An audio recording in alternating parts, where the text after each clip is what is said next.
Nuestros expositores bíblicos, hermanos,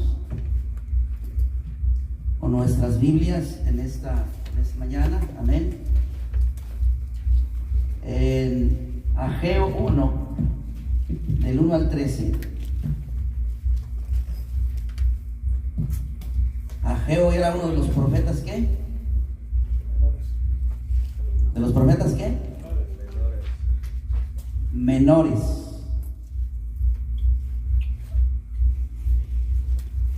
Gloria al Señor.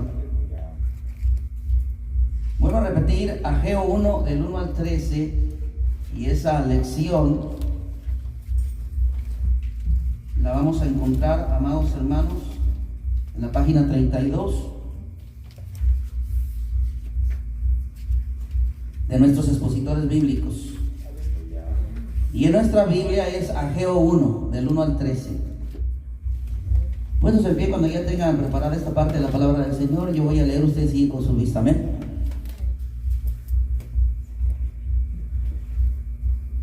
Vuelvo a repetir, Ageo 1, del 1 al 13. Dice así, Ageo 1, del 1 al 13. En el año segundo del rey Darío, en el mes sexto, en el primer día del mes, vino palabra de Jehová por medio del profeta Ageo a Zorobabel, hijo de Salatiel, gobernador de Judá, y a Josué, hijo de Josadac, sumo sacerdote, diciendo: así ha hablado Jehová de los ejércitos, diciendo: este pueblo dice, no ha llegado aún el tiempo de que la casa de Jehová sea reedificada. Entonces vino palabra de Jehová por medio del profeta Ageo, diciendo: es para vosotros tiempo, para vosotros de habitar en vuestras casas artesonadas, y esta casa está desierta. Pues así ha dicho Jehová de los ejércitos: meditad bien sobre vuestros caminos. Sembráis mucho y recogéis poco, coméis y no os saciáis, bebéis y no quedáis satisfechos, os vestís y no os calentáis, y el que trabaja a jornal recibe su jornal en saco roto. Así ha dicho Jehová de los ejércitos: meditad sobre vuestros caminos, subid al monte y traed madera, y reedificad la casa, y pondré en ella mi voluntad, y seré glorificado, ha dicho Jehová. Buscáis mucho y halláis poco, y encerráis en casa, y yo lo disiparé en un soplo. ¿Por qué? Dice Jehová de los ejércitos: por cuanto mi casa está desierta, y cada uno de vosotros corre a su propia casa. Por eso se detuvo de los cielos sobre vosotros la lluvia, y la tierra detuvo sus frutos. Y llamé la sequía sobre esta tierra y sobre los montes, sobre el trigo, sobre el vino, sobre el aceite, sobre todo lo que la tierra produce, sobre los hombres y sobre las bestias, y sobre todo trabajo de manos. Y oyó Zorobabel, hijo de Salatiel, y Josué, hijo de Josadac, sumo sacerdote, y todo el resto del pueblo, la voz de Jehová su Dios, y las palabras del profeta Ageo, como le había enviado Jehová su Dios. Y temió el pueblo delante de Jehová. Entonces Ageo, enviado de Jehová, habló por mandato de Jehová al pueblo, diciendo: yo estoy con vosotros, dice Jehová. Bendito Padre celestial, que moras en los cielos, en todo lugar, Señor, en esta preciosa mañana venimos delante de ti, Señor, pidiendo tu ayuda, Señor. Señor, ayúdanos, Padre, a poder ver, a poder entender, a poder vislumbrar, Señor, esos conceptos que tú tienes para nosotros acerca de tu reino, Señor. en esta mañana, Señor. Corre el velo, Señor, y déjanos ver. Ábrenos la luz de los ojos espirituales. Ábrenos la luz del entendimiento. Danos comprensión, Señor. Danos entendimiento en esta mañana, Señor. Bendícenos, Padre poderoso. Ayúdanos, Padre poderoso. Somos tus hijos y aquí estamos y te amamos, Señor. Gracias, poderoso Dios, que esta bendita palabra, que es tu semilla, llegue a nuestros corazones y que haga lo que tú la has de enviar a hacer. En el poderoso nombre de Jesús. La iglesia dice, hermanos. Amén. Pueden tomar sus lugares. Gloria al Señor. Qué tremenda historia, ¿verdad?, del pueblo del Señor después que llegaron del exilio. Amén. Fíjense, amados hermanos, remontándonos más atrás, antes de que el pueblo del Señor cayese en cautiverio, amado hermano, y no sé cuántos de ustedes recuerdan todavía la historia bíblica, lo que narra la historia bíblica. Cuando el rey Salomón murió, lo primero que vino a ocurrir fue que el reino se dividió, ¿verdad que sí? Vino una división. Las divisiones no son buenas.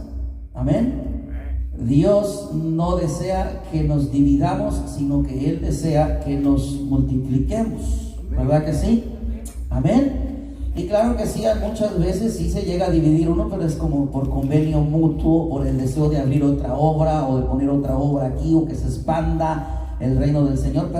Pero Dios no está de acuerdo que yo me enoje con mis hermanos y me divida de ellos y me vaya de ellos, ¿verdad que no? ¿Sí será Dios el deseo de que yo me enoje con ustedes? O que un grupito aquí se enoje con el otro grupito y decidan salirse. No, Él no desea que las cosas sean así. Ahora que por su misericordia muchas veces Él usa esas divisiones, por su misericordia, pero no es algo que está en su voluntad absoluta, sino en su voluntad permisible. Amén. Dele la gloria al Señor con todo su corazón. Pero el reino se dividió. ¿En cuántos reinos se dividió? En dos. ¿El reino qué? El reino del norte, o sea, las 10 tribus del norte se rebelaron y formaron ese reino, el reino del norte o el reino de Israel, ¿sí? Y todos sus reyes y la mayoría de sus habitantes dejaron de adorar a Jehová una vez que se dividieron y comenzaron a hacerse idólatras, ¿verdad? Y por esta razón, como un juicio de Dios por su pecado, entonces fueron llevados cautivos por los asirios, y esto vino a ocurrir en el año 722 antes de nuestro Señor Jesucristo. Amén. Y amados hermanos, se dividió también en el otro reino, las 2 tribus restantes, ¿verdad?, que vinieron a formar el reino del sur. Amén. Y lo sorprendente es, amados hermanos, ¿verdad?, y alguna vez ya lo hemos comentado, ¿verdad?, estas 2 tribus restantes que formaron el reino del sur, ellos miraron todo lo que le ocurrió al reino del norte por haberse vuelto idólatras. Ellos fueron testigos de todo lo que le ocurrió al reino del norte, pero ellos muy lejos de llegar a experimentar o aprender, como quien dice, en cabeza ajena, ellos también se hicieron idólatras. O sea, ellos lo hicieron, vamos a hacerlo también nosotros. ¿Sí? O sea, amado hermano, comenzaron a cometer pecados de idolatría, pecados muy atroces, y así vinieron alejándose del Dios único y verdadero.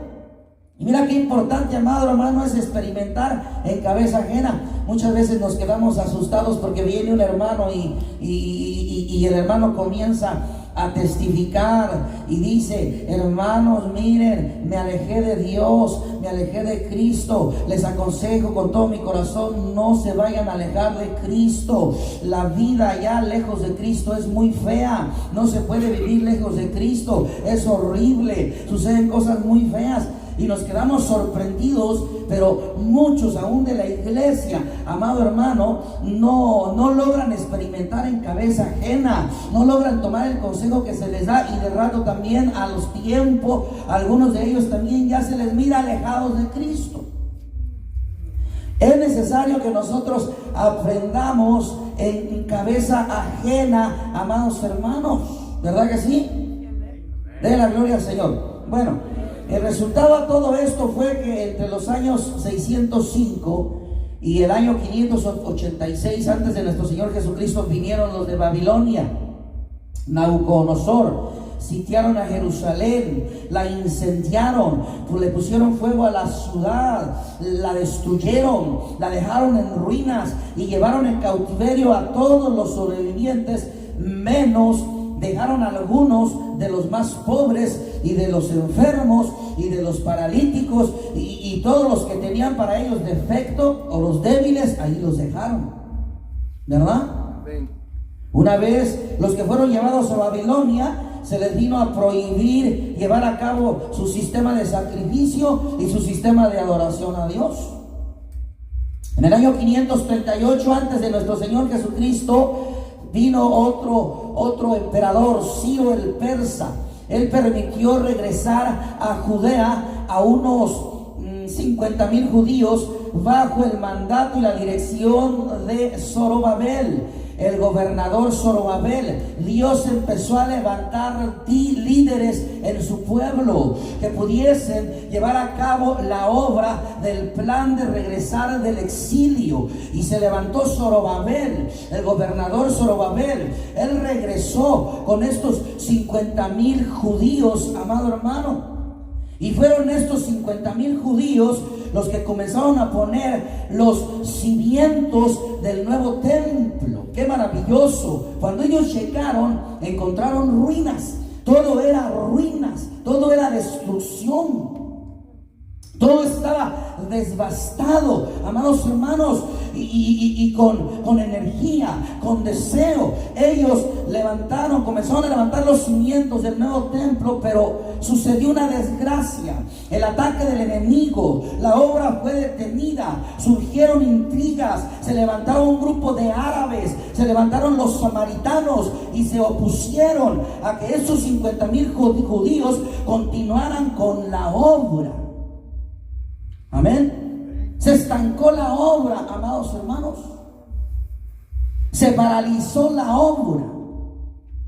En el año 520, antes de nuestro Señor Jesucristo, el rey Darío vuelve a autorizar y autorizó que la obra fuese reanudada, amados hermanos, y entonces bajo la dirección del gobernador Zorobabel se le agregó un sacerdote, el sacerdote Josué, y vinieron profetas a darle su apoyo, el apoyo del profeta Ageo, el apoyo del profeta Zacarías, un grupo de hombres valientes dispuestos a servir en la obra del Señor. Y el nuevo templo comenzó a reedificarse para ser terminado de construirse en el año 516 antes de nuestro Señor Jesucristo.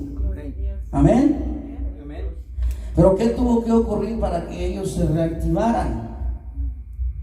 En ese lapso, en ese periodo de estar detenida la obra, amados hermanos, pasaron muchos años. Y en ese lapso de estar detenida la obra, vino a suceder esta amonestación y este llamado de este profeta Ageo, amados hermanos. Y pensando en esto, amado hermano, yo quiero que pienses en tus valores y en tus prioridades en esta mañana. Sí, porque déjame decirte que nuestros valores y nuestras prioridades se reflejan en la manera en que utilizamos nuestros recursos. ¿Cuáles son esos recursos? Tiempo, dinero, fuerza y talento o habilidades. En esas 4 cosas, amados hermanos, el pueblo de Dios enfocó su prioridad número 1, y su prioridad número 1 era la reconstrucción del santo templo del Señor después de aquella exhortación. Amén. Con frecuencia, amados hermanos, nuestras acciones contradicen nuestras palabras, porque por un lado declaramos que Dios es el número 1 en nuestras vidas. Amén. ¿Verdad que sí lo hacemos por un lado? y decimos, no, Dios ocupa el primer lugar en mi corazón, y lo decimos tan seguros que hasta yo me asusto, digo, bueno, no me asusto, me sorprendo, digo, qué seguridad la del hermano. Gloria a Dios, amén. Dice que Dios es la prioridad número uno de su vida, y dice que tiene a Dios en primer lugar en su corazón. Pero luego, con sus acciones o con nuestras acciones, lo relegamos de ese primer lugar. Nuestras acciones no dicen eso. Nuestro proceder no dice eso. Que en nuestro corazón Él esté en primer lugar, amados hermanos. Amén. De la gloria al Señor. Yo me he visto muchas veces en la plena necesidad, amado hermano, de saber y entender qué es lo que está en primer lugar en mi corazón, aún por sobre muchas cosas. Amén. Cuando yo comencé a ir al instituto bíblico a estudiar por la gracia del Señor y prepararme para predicar la santa palabra del Señor, pues 4 años estuve. El primer año yo ya me estaba muriendo, tuve que deshacerme de muchas cosas y enfocarme en lo que era el estudio de la palabra del Señor. Tuve que dejar un equipo de fútbol porque era bueno para la patada, me gustaba, hermano, ¿sí? Y lo tuve que dejar. Tuve que dejar un equipo de fútbol de niños, traía un equipo de fútbol de niños, lo tuve que dejar, hermano.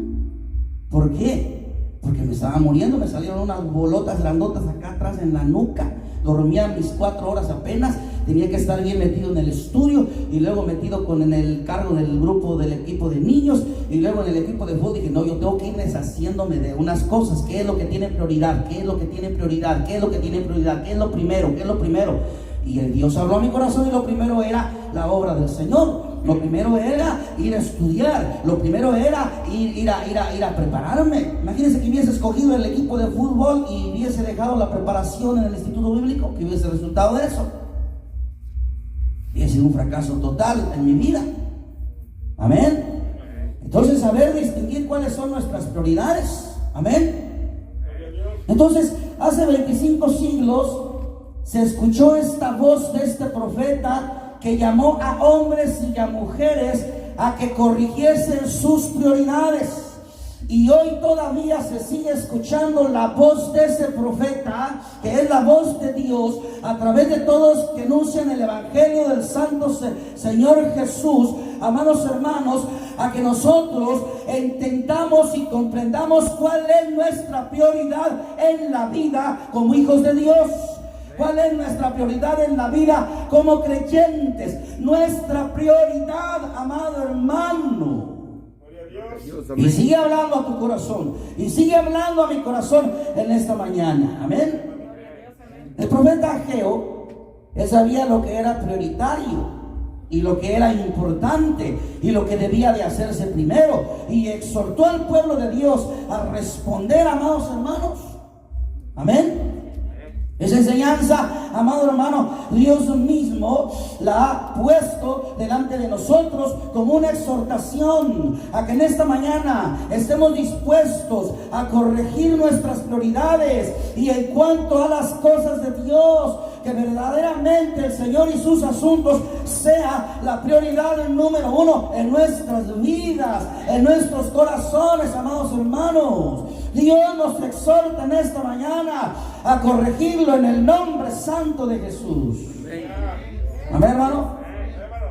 Vamos a ver un poquito está avanzado el tiempo, vamos a adentrarnos un poquito y tratar de desglosar en el nombre del Señor Jesús lo que aconteció allí en Ageo 1, del 1 al 13.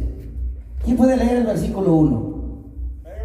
Amén, hermano. En el año segundo del rey Darío, en el mes sexto, en el primer día del mes, vino palabra de Jehová por medio del profeta Ageo a Zorobabel, hijo de Sanaquiel, gobernador de Judá, y a Josué, hijo de Sadac, sumo sacerdote, diciendo: Gloria al Señor, de Josadac, ¿verdad? Bien. Amados hermanos, hay algo muy notable en este versículo que es el comenzar de esta profecía de Ageo. Y ese dato notable es que esta profecía comienza, y yo me quedo sorprendido y maravillado porque comienza con una precisión de fechas y de nombres. ¿Verdad que sí?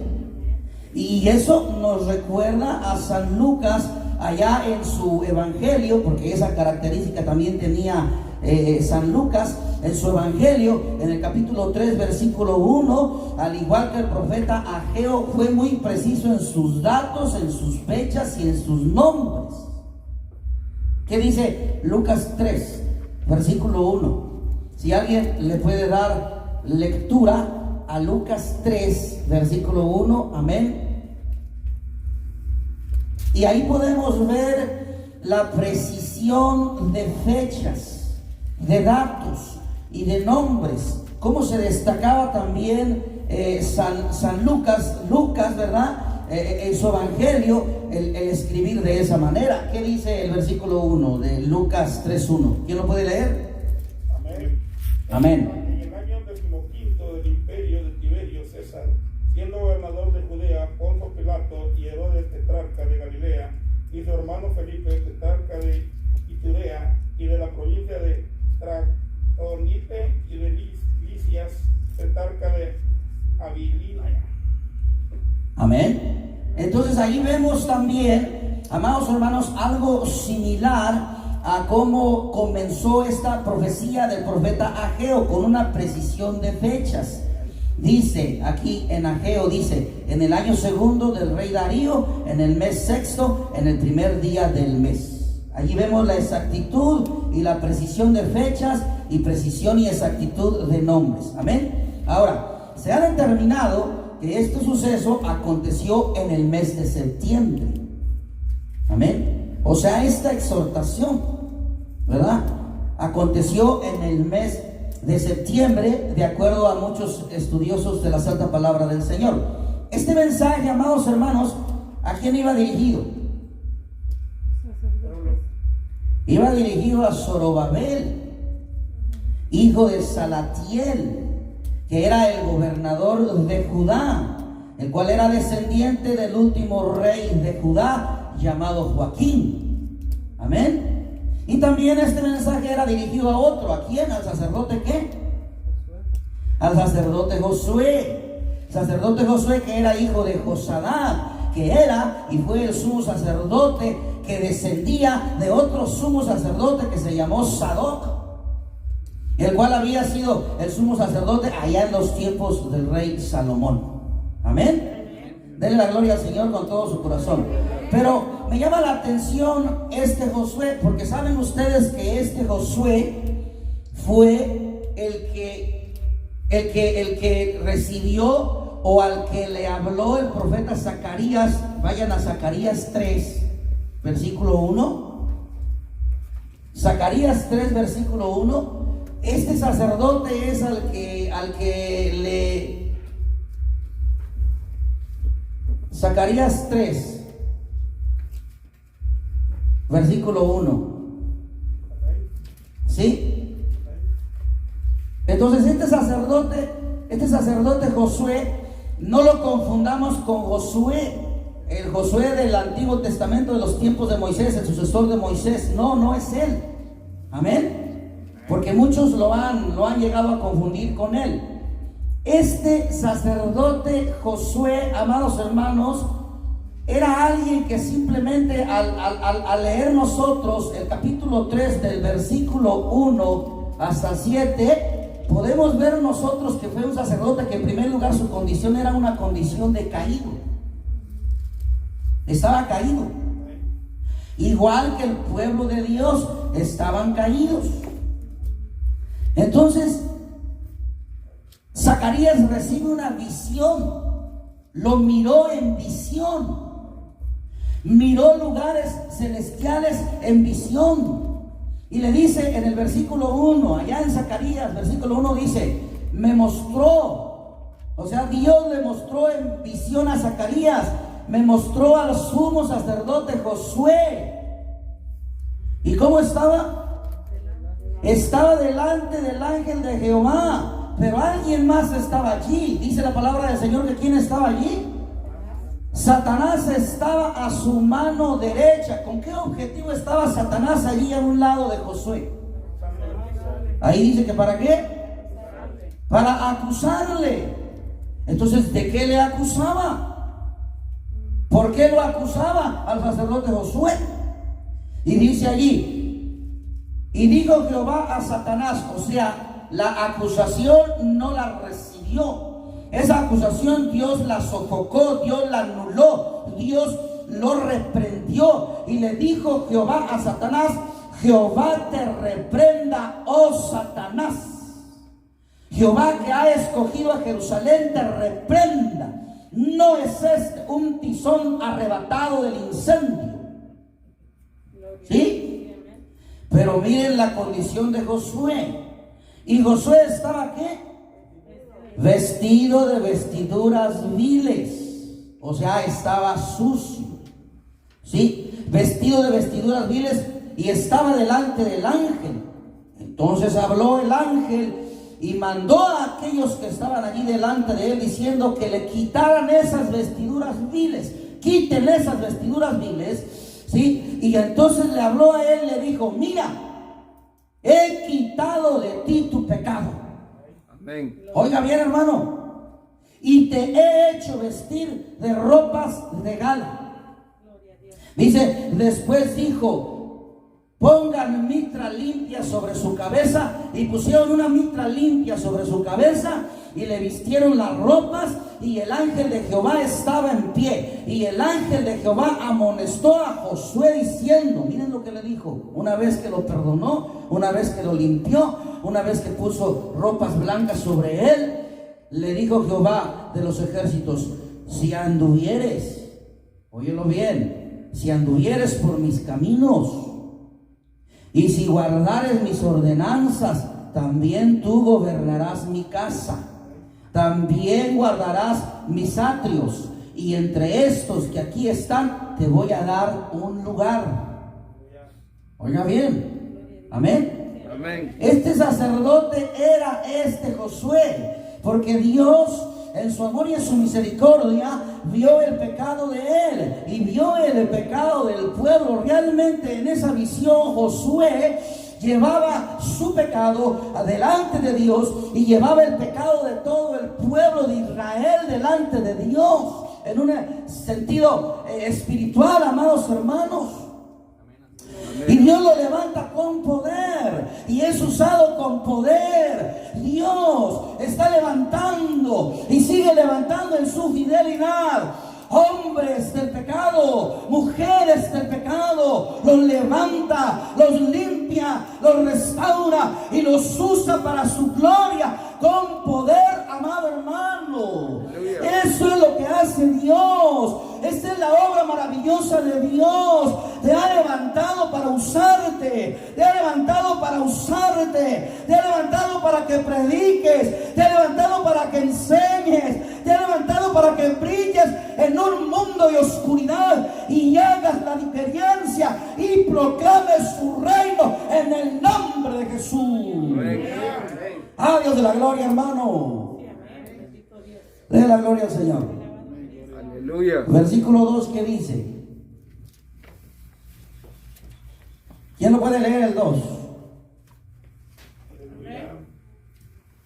Amén, hermana.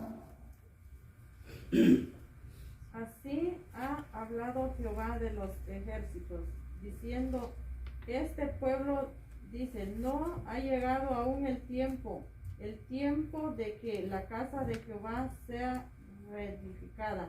Miren, ¿quién decía eso? Dice que era el pueblo mismo, ¿verdad? O sea, mira, amado hermano, aquí vemos que el profeta Ageo remarca muy bien de quién proviene su mensaje. Y dice, y lo declara, así ha hablado Jehová de los ejércitos. Amén.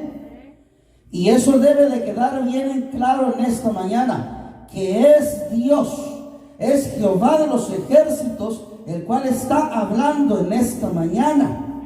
No es un ser humano, es Dios que está hablando. Sí, bajo la unción, bajo el poder de su Espíritu Santo, hablando en nuestros corazones. Es Dios el que habla cuando se abre este precioso libro y se comienza a predicar de Él. Es Dios el que habla, amado hermano. Tiene que quedar en claro. Es Jehová, Dios santo, grande y poderoso, el que está hablando en esta mañana. El Espíritu de Jehová el Señor está sobre mí, porque me ha ungido Jehová el Señor. Me ha enviado a predicar las buenas nuevas de salvación en el nombre santo de Jesús. Amén, hermano. Esta frase, cuando dice él, este profeta la usó 6 veces. ¿Sí? Y amado hermano, esto muestra y enseña todo lo contrario a las declaraciones que muchas veces usaba nuestro Señor Jesucristo. ¿Se acuerdan que ya en el Nuevo Testamento ya no se decía así ha dicho Jehová? ¿Cómo se decía? ¿Cómo decía el Señor Jesús? De cierto os digo. Amén. Antes los profetas decían así ha dicho Jehová el Señor. Ha dicho Jehová el Señor.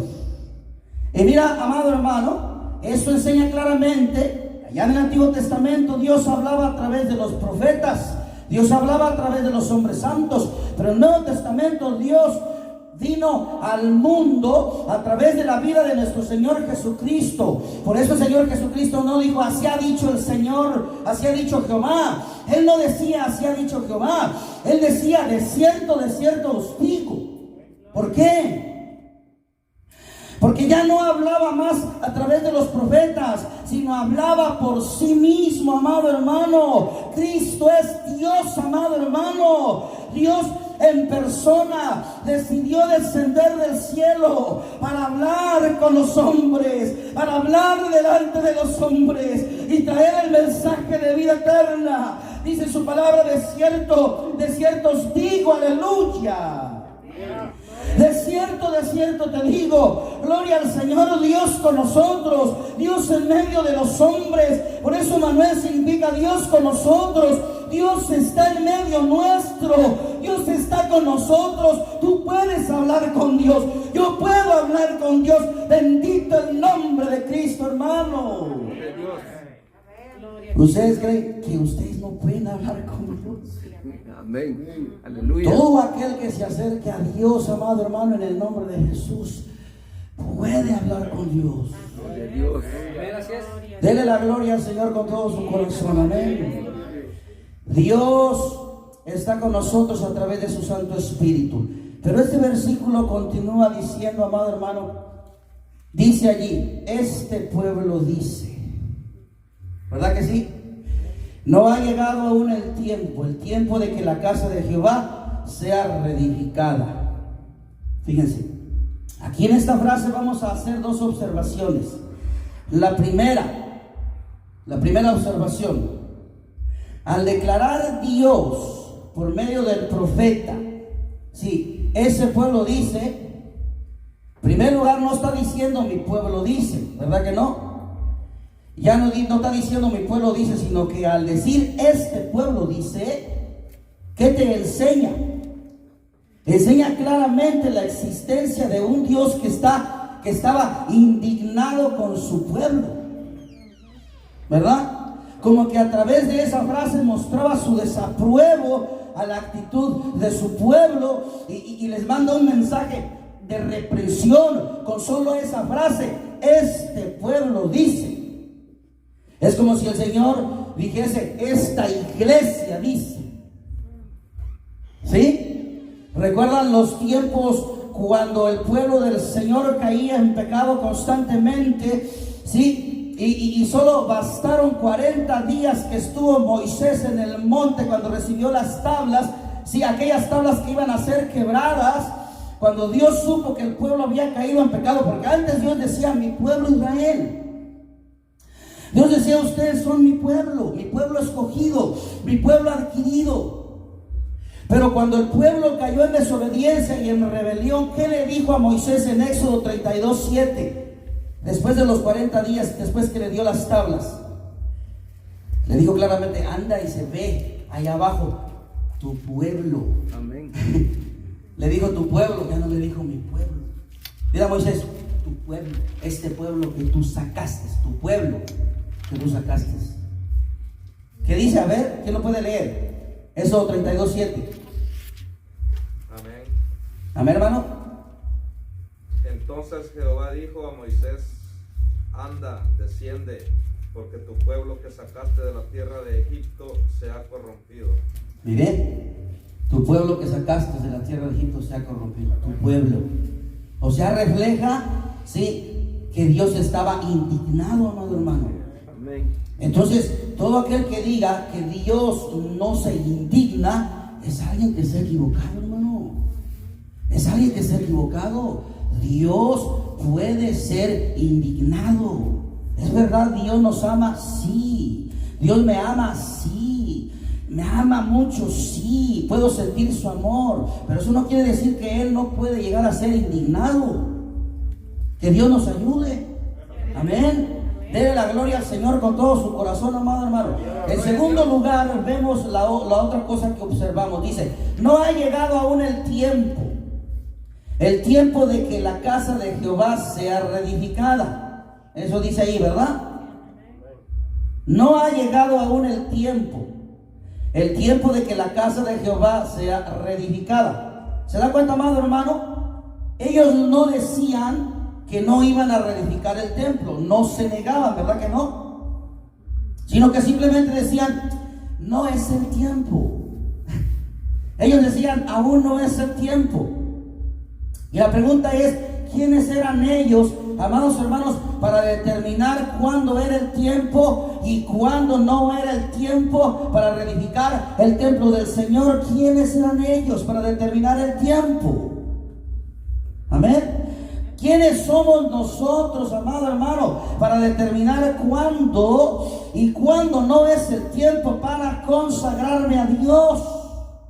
Muchos decimos, deme un poquito más de tiempo, no es mi tiempo de consagrarme a Dios. ¿Quién te ha dicho que no es el tiempo de que te consagres a Dios? ¿Y quién te ha dicho que tú puedes determinar cuándo es el tiempo? ¡Qué equivocados estamos, amado hermano! No es el tiempo para consagrarme a Dios. Deme unas semanitas más, deme un mes más, deme un año más. No es mi tiempo, es que no es mi tiempo. Dios mío, ¿sí? No es mi tiempo para rendir mi vida a Dios. Todavía no es mi tiempo para tener las cosas de Dios como la prioridad número uno en mi vida. Muchos hasta de nosotros cuando vamos y le predicamos y la persona no acepta a Cristo o algo, decimos, no, es que no es su tiempo. Y ahí nos conformamos con decir, no es su tiempo. No, mi hijo no está en los caminos del Señor. No es su tiempo. ¿Quién te ha dicho que Dios no quiere salvar a tus hijos? Dios.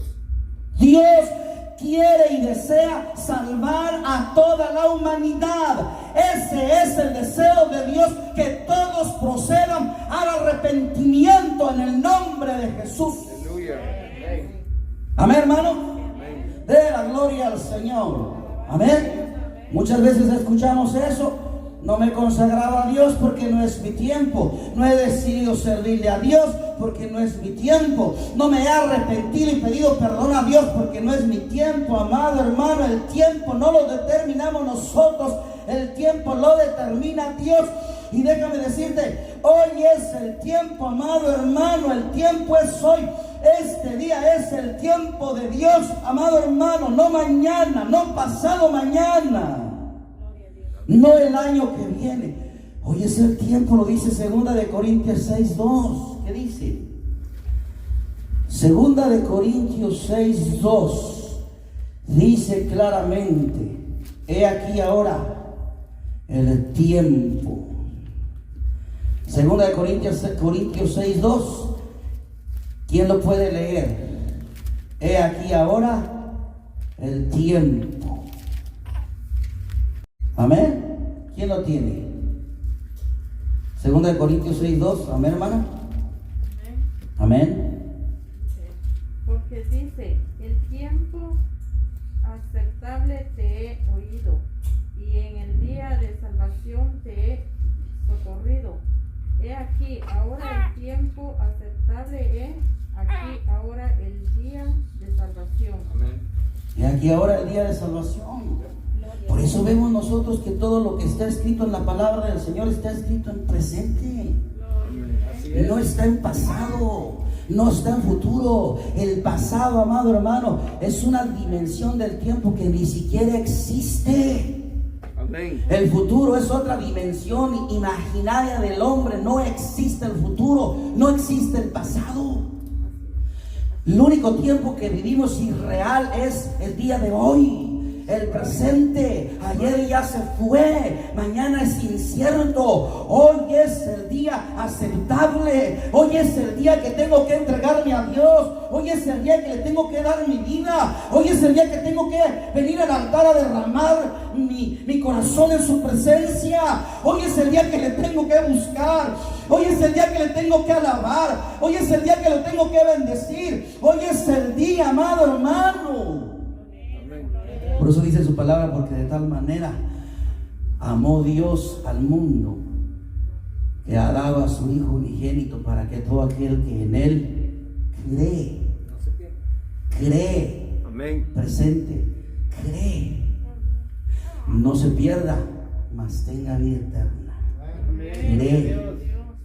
Hoy tenemos que creer, hoy. Amén, hermano. Dé la gloria al Señor con todo su corazón. Gloria al Señor.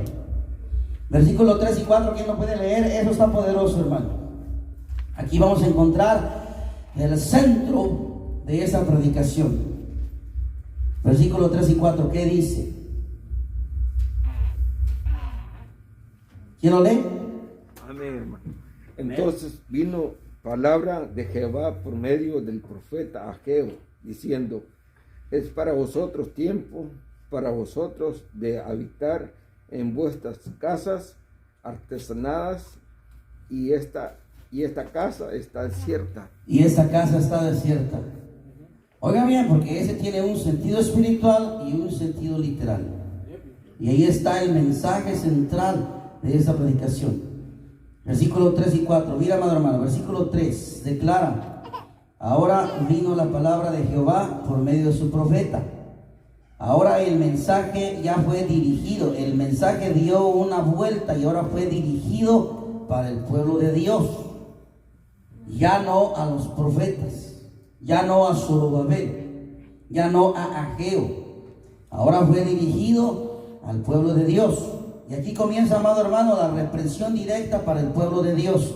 Dice aquí este versículo: porque todo este pecado fue el pecado que simbólicamente, en un sentido espiritual, Josué llevó en esa visión de Zacarías delante de Dios. Y dice aquí el 4: es para vosotros tiempo, para vosotros de habitar en vuestras casas artesonadas, y esta casa está desierta. Oiga bien, esa casa está desierta. Pero si estás dedicado a muchas cosas, y esta casa y la casa de Dios está desierta. Pero sí estás esmerado en tantas cosas, pero la casa de Dios, ¿sí? Mira, amado hermano, esa pregunta para el pueblo de Dios fue muy directa, como que les decía Dios: no tenéis tiempo para edificar mi templo, no tienes tiempo para edificarlo, pero tienes tiempo abundante, tiempo para construir tus casas lujosas, ¿sí?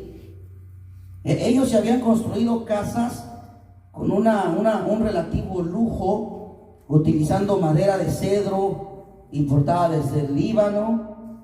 Pero lo preocupante era, amados hermanos, que ellos comenzaban a construir y edificarse casas bien hermosas y bien preciosas, y pasaban y caminaban por donde estaban las ruinas del templo, y solo volteaban a ver las ruinas del templo, que estaban desoladas, que acuérdate que la obra se había detenido. Entonces estaban desoladas, no había templo para el Señor, no había templo, todo estaba en desolación, no había casa donde ir a adorarle, donde ir a bendecirle, donde ir a exaltarle, donde ir a glorificarle. Estaba en ruinas, todo era ruinas, ¿sí? Y amado hermano, es verdad que este mensaje lo comprendemos, amado hermano, y lo traducimos y lo entendemos que fue aplicado al pueblo de Dios literalmente, pero ellos no entendían que llevaba un sentido espiritual. Y quizás tú ahora también enfoques tu pensamiento en un templo literal, y a lo mejor no estás enfocándote en lo espiritual.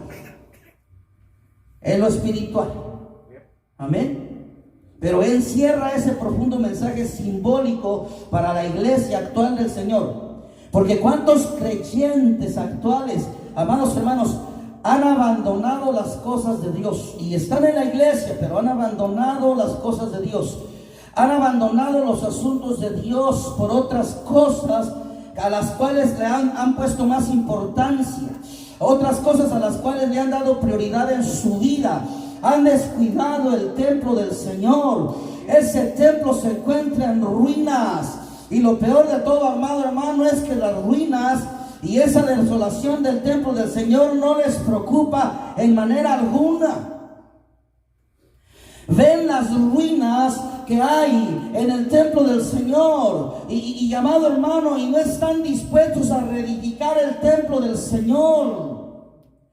Amado hermano, eso quebranta verdaderamente mi corazón, me entristece en gran manera, angustia mi alma en gran manera, porque ese templo en ruinas y descuidado es el mismo creyente que deambula por desiertos espirituales, frío, seco espiritualmente, indiferente a las cosas de Dios, apagado, opacado su corazón. No hay fervor en su corazón por buscar a Dios. No hay deseo de leer la palabra. No hay deseo de humillarse. No hay deseo de buscar su rostro en oración. Apagado el templo del Señor en ruinas. Amén. Así es. Eso duele, hermano. Amén, hermano. Eso duele de verdad. Eso da tristeza. Una gran escarcha de hielo cubre su corazón. Y lo peor es que está frío porque no siente nada. O sea, le habla el Señor y no es apercibido su corazón. ¿Por qué? Porque se ha endurecido.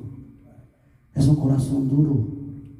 Ya está endurecido por el pecado. Amén.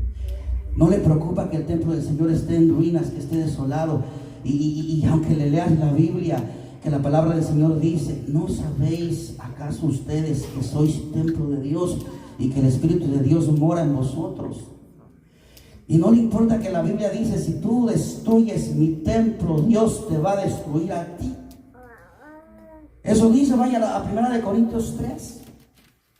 Versículos 16 y 17. Y si le predicas y le dices, cuando tú no estás leyendo la Biblia en tu hogar, cuando tú no estás teniendo intimidad con Dios en tu hogar, cuando tú no tienes tu lugar de oración, tu tiempo de devoción, de leer la Biblia, de ayunar, de orar a Dios, de estar en soledad. Mira qué hermoso es pasar 1 hora, 2 horas en un parque solo tú y el Señor, buscando su rostro, buscando su presencia, y viene y sabes que Dios está ahí contigo. Amén. Y la persona no lo hace y sabe que tiene que hacerlo, amado hermano, y le dice el pastor: aquí dice en la Biblia que si a través de tú dejar de haciendo eso, estás destruyendo el templo del Señor. Lo que está pasando es que lo estás destruyendo. Y ahí dice que qué va a pasar con los que destruyan su templo. ¿Quién lo puede leer? Amén. ¿Quién lo puede leer? ¿No sabéis que sois templo de Dios y que el Espíritu de Dios mora en vosotros? Si alguno destruyere el templo de Dios, Dios le destruirá a él, porque el templo de Dios, el cual sois vosotros, santo es. Mire, hermano, Dios mío, yo creo que es tiempo de edificarle un templo al Señor. Amén, hermano. Amén, así es. Es tiempo de edificarle un templo, pero de verdad, hermano, de verdad. Gloria a Dios. Es tiempo de estar en su presencia. Aleluya. Es tiempo de clamar. Amén. Es tiempo de pedirle perdón a Dios. Señor, perdóname. Amén. Perdóname, Señor. Es tiempo de llorar en su presencia, es tiempo de humillarse en su presencia. Es tiempo, nosotros quizás ya no hacemos lo que hacían en el Antiguo Testamento de vestirnos de cilicio, pero sí desgarramos nuestro corazón, porque en los tiempos del Antiguo Testamento desgarraban sus vestiduras. Hoy vamos a desgarrar nuestro corazón. Dile: Señor, vengo a desgarrar mi corazón en tu presencia, a vestirlo de silicio, para estar humillado delante de ti todos los días de mi vida.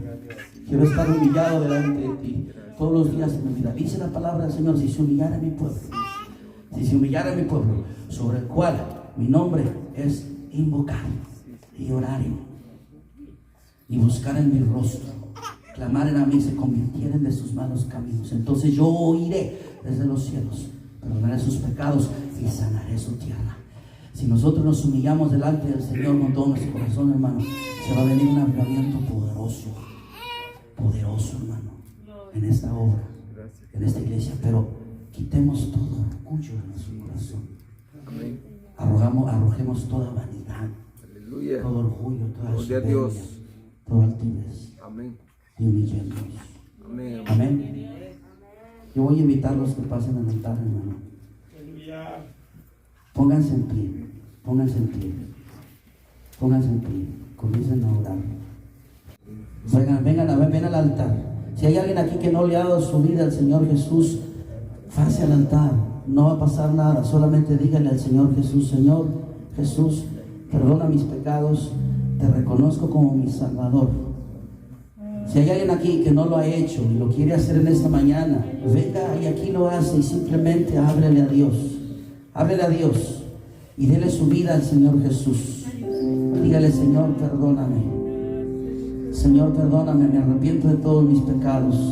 Señor, es verdad que este templo que tú has hecho para que tú habites ha estado destruido, ha estado en desolación, ha estado en ruinas, ha estado en desolación, destruido, Señor. Pero hoy, Señor, hoy he decidido, Señor, reedificar este tu templo. Señor, te edifico este tu templo para que vengas y habites en él. Te edifico este templo para que vivas en mí. Vive en mí, Señor. Ven a morar dentro de mí. Yo quiero que tú mores dentro de mí. Perdónanos, Dios mío. Perdónanos por descuidar en tu templo. Perdónanos. Perdónanos, Señor. Vive en nosotros.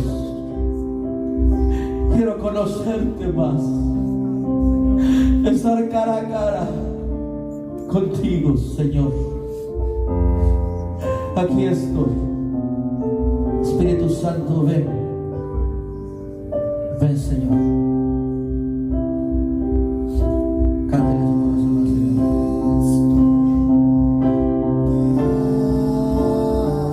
Sí, Señor.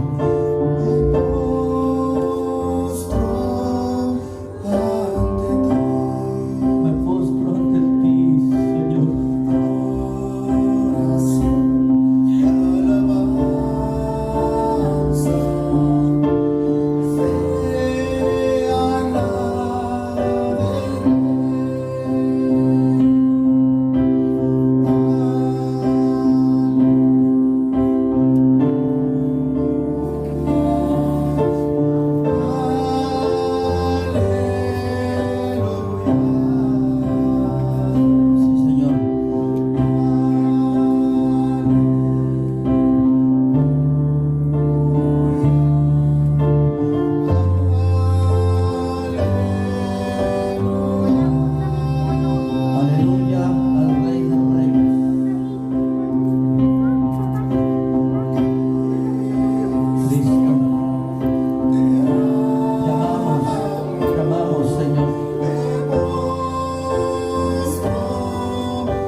edificar de este tu templo. Quiero ser un templo para ti, un templo donde tú vivas, Señor. Ayúdame, Dios. Clamo con todo el corazón, Señor, en el nombre de Jesús, en el nombre de Jesús. Bendito Dios, Dios de la gloria, Dios de la gloria, Dios de la gloria, Dios de la gloria. Vamos a edificar un templo. Vamos a edificar su templo, el templo de Él. Somos templo del Espíritu Santo. Somos templo de Él. Somos de Él. Limpia, purifica, lávame, Señor.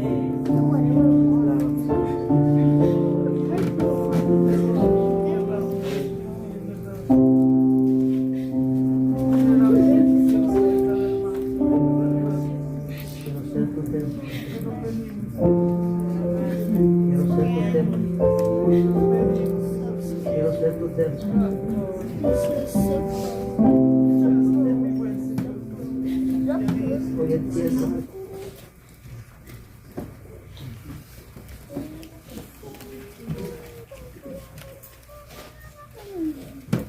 Gloria al Señor. Y ahora sus Biblias todos, 1 Corintios 3, 16 y 17.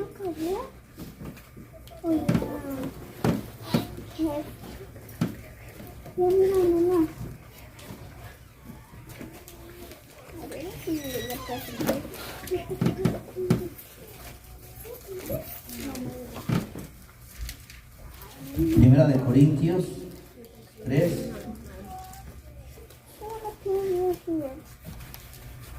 16 y 17. Yo quiero que ustedes lo lean. Lo vamos a leer todos y luego vamos a orar. Amén. La palabra es hermosa y es poderosa. 1 Corintios 3, 16 y 17. Dice así, en forma de pregunta, ¿verdad? ¿No sabéis que sois templo de Dios